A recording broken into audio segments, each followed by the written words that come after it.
The Chartreuse Swizzle is a legendary cocktail amongst us bartenders.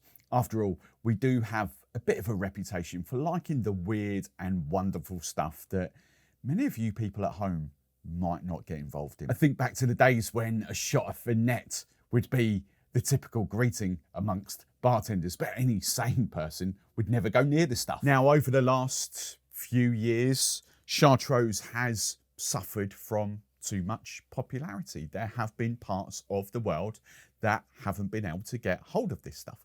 Luckily, here in the UK, apart from probably a brief few weeks, we've always had a ready supply of Chartreuse from most of our major wholesalers. Now, outside of the bartender community, many people do avoid Chartreuse, and I put it down to a few things. Firstly, cost. Here in the UK, I haven't really looked for a couple of months, but it's typically around £55. It's 55% ABV, so again, people would avoid it because it's strong anyway.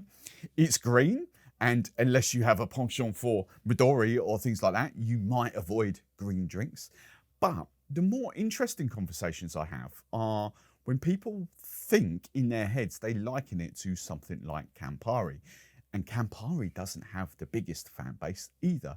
So outside of bartender world, Chartreuse just doesn't get that much love. Now, just to point out, this is absolutely nothing like Campari in taste or flavour profile.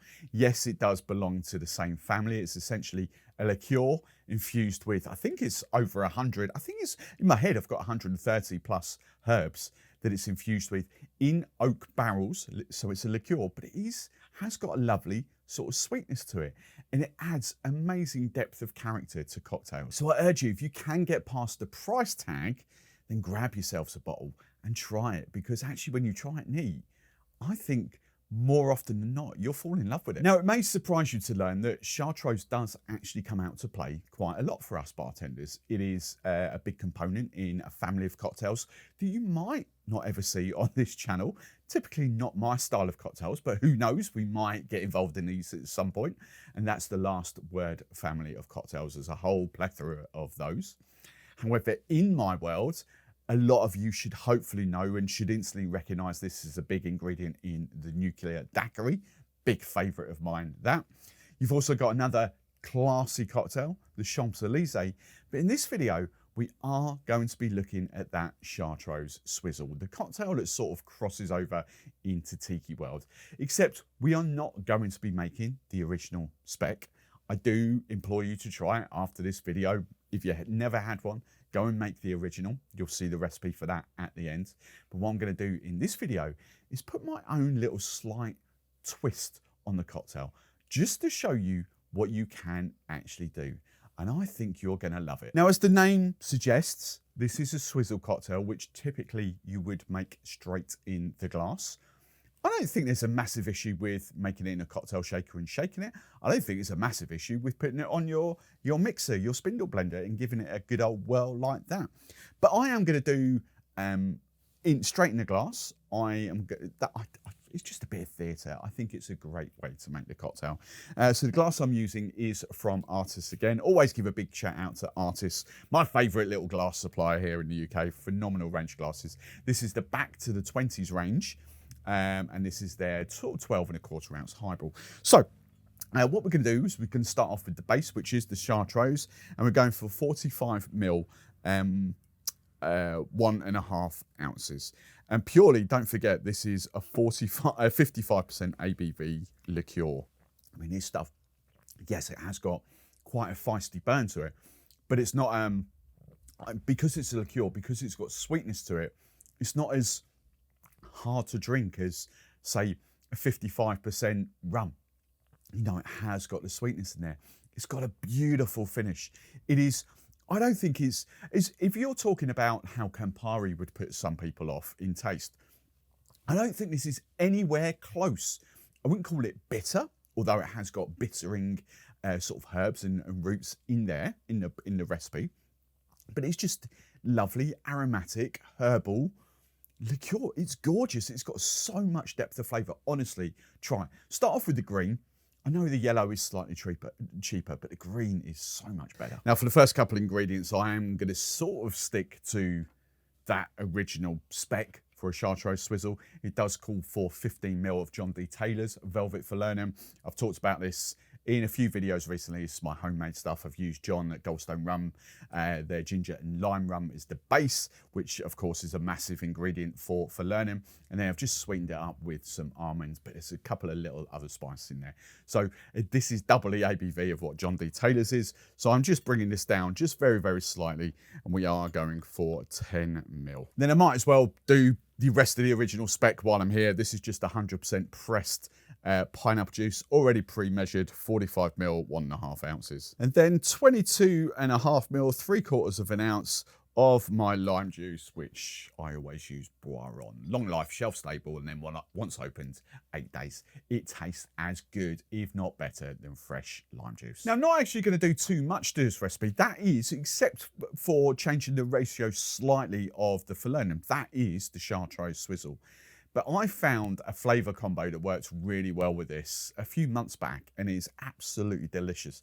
Bear with me. You're going to look at me in horror, some of you ego tenders, but for the fun-loving cocktail, just go with it. Rial's kiwi syrup. Kiwi, for some unknown reason, just goes so well with Chartreuse. Obviously works really well with pineapple juice as well. The Rial purees, I call them the premium syrup brand because 40% of this bottle is actually kiwi. It's not concentrates, it's not flavour compounds or flavouring agents or anything. It's actual kiwi.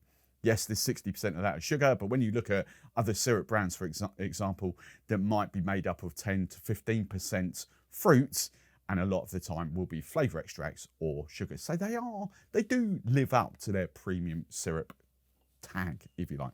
Now, I don't want much of this. Just, I think I love flavours, I love sweetness and stuff, but I don't go too much. I don't go overboard. So a lot of people would call for like 30ml as a standard kind of, or 20ml at the very least, standard measure of like Rials. In this case, I'm just going for 10. Just a little squeeze of kiwi puree, 10ml. Look at the colour and vibrancy of that. This stuff is absolutely delicious. I flipping love the kiwi puree. Kiwi mules, doesn't matter what base spirit, but with ginger beer, fantastic. Then the last addition I'm going for are some bitters. And these bitters are obviously going to complement this cocktail very, very well. Misbetters, sumac and kiwi. Sumac is kind of one of these aromatic sort of spices, quite a high sort of citrus note to it. So it'll elevate those citrus flavours.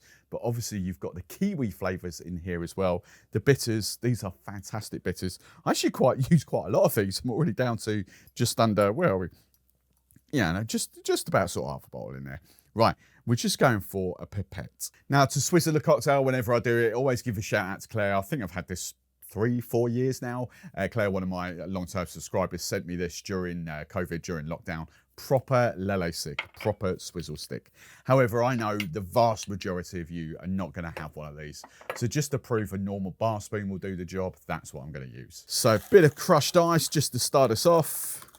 Take your long bar spoon and just give the cocktail a good churn. Remember, the whole point of swizzling is a little bit of dilution, but a little bit of aeration as well, okay? If you're using a swizzle stick, you're going to get quite a bit of aeration. So a little churn like that doesn't really do the cocktail any justice. I know a lot of you haven't got a swizzle stick, but kind of use as toughened glass as you can get and give it a good old sort of churn up with a... Crown it with more crushed ice. And to garnish, I've got a couple of pineapple fronds I saved off the weekend's pineapple, and then a dried kiwi from Frona. Now, if you like the idea of riffing up even more cocktails, I've got a free PDF ebook that you can download where I'll show you how to riff up 10 of my favourite cocktails. The link for that will be in the description. It'll be the link in the pinned comment, and you can also scan that QR code on screen.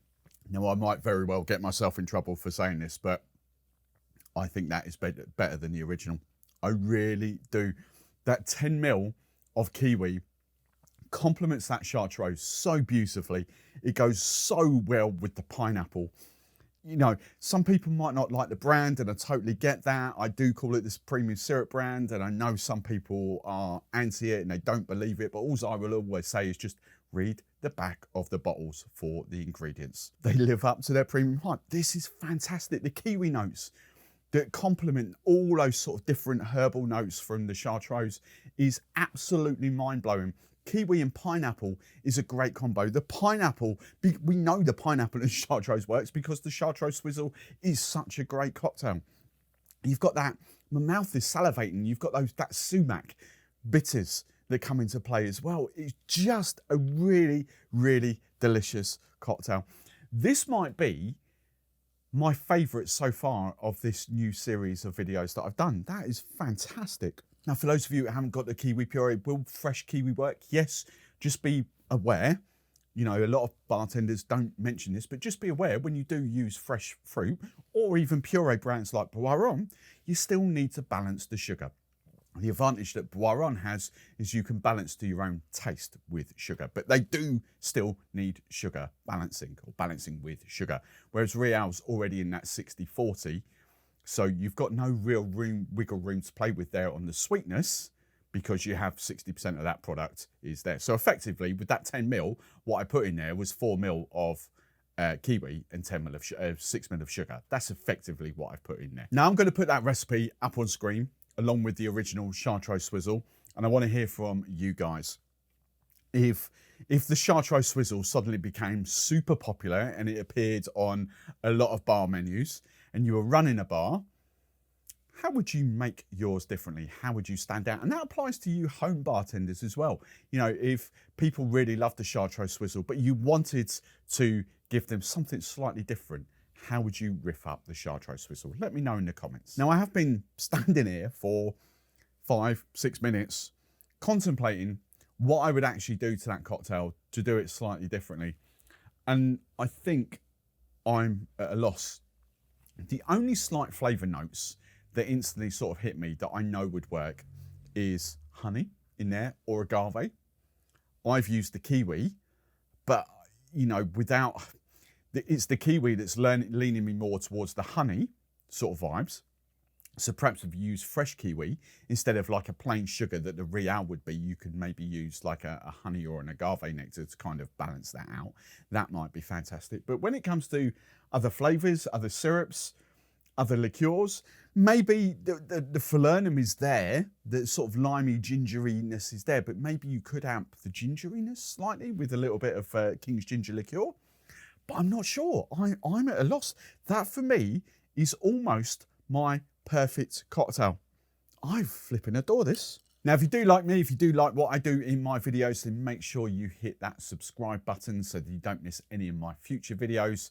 And talking of future videos, I wasn't going to do any more of these, but you guys loved the banana daiquiri riff that I did so much that I'm taking on another flavoured daiquiri. We are going to over-elaborate the coconut daiquiri. That is in the next video. I'll see you then. Right. Cheers.